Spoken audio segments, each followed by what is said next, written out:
das nações, que dissipa as trevas, abre os meus olhos para ver. Olá, irmãos e amigos, estamos juntos mais uma vez para o nosso café com Deus. Meu nome é Edivaldo José e hoje gostaria de compartilhar mais uma meditação baseada no livro de Provérbios, capítulo 29, verso 22. Assim diz a palavra do Senhor: O homem irado provoca brigas e o de gênio violento comete muitos pecados. Equilíbrio nas atitudes é uma responsabilidade pessoal, pois, como diz Provérbios 14, 17, quem é irritadiço faz tolices, e o homem cheio de astúcias é odiado. Quem gosta de ficar perto de alguém assim?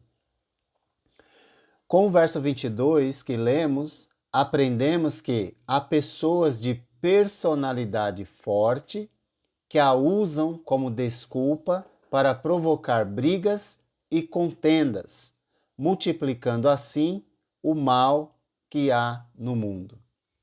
A expressão hebraica aqui, traduzida por homem irado, é ish af, literalmente homem nariz, homem ira ou homem face, traduzido como homem irado, que traz a ideia de alguém que solta vento pelas narinas, ou seja, fica irado, e cultivando a ira acaba aumentando em abundância o pecado.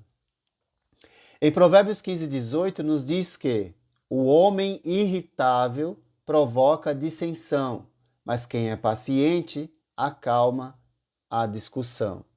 Se de um lado existe o que vive a soltar vento pelas narinas, tem também o que respira fundo para não alimentar a contenda.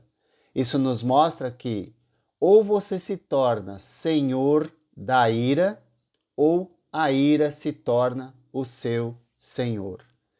Quem se irrita facilmente usa a boca para comunicar críticas ao invés de elogios. Usa a mão para machucar ao invés de acariciar. Usa os pés para o mal ao invés de para o bem. Usa os olhos para expressar ira ao invés de amor.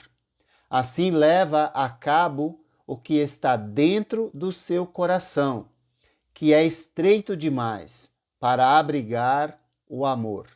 Isso não significa que não ama ou não tem amor, mas que seu amor é estreito e conveniente, pois ama os que concordam com ele e não consegue passar disso. Ao invés de ficar soltando vento pelas narinas, respire fundo e reconheça que você é responsável por controlar seus impulsos e sua ira descontrolada. Isso não é questão de personalidade, mas de responsabilidade perante Deus e o próximo. Pare de se justificar e mude de conduta. Pare de multiplicar o mal e torne-se um multiplicador do bem.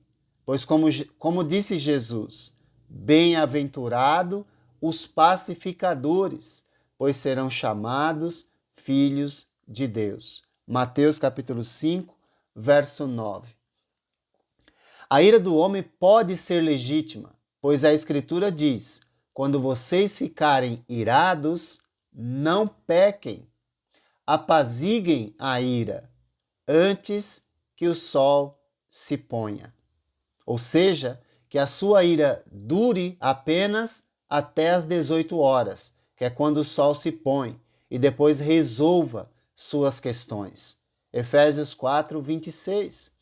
As Escrituras nos advertem que a ira pode ser demasiada, descontrolada e provoca provoca outros sentimentos destruidores, como em Provérbios 27:4, que nos diz: o rancor é cruel e a fúria é destrutiva. Mas quem consegue suportar a inveja? E ainda provoca ou pode provocar contendas, como em Provérbios 29:22 que lemos, que nos diz: o homem irado provoca brigas e o de gênio violento comete muitos pecados. Porém, em contraste com isso, é dito que o homem tardio em irar-se, ou que controla a sua ira, apazigua a contenda, como em Provérbios 15:18, que também já lemos. O homem irritável provoca dissensão, mas quem é paciente acalma a discussão.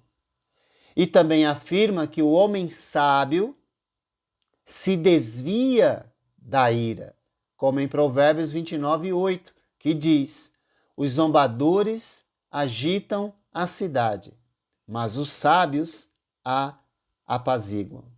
A pergunta é: onde você se encaixa?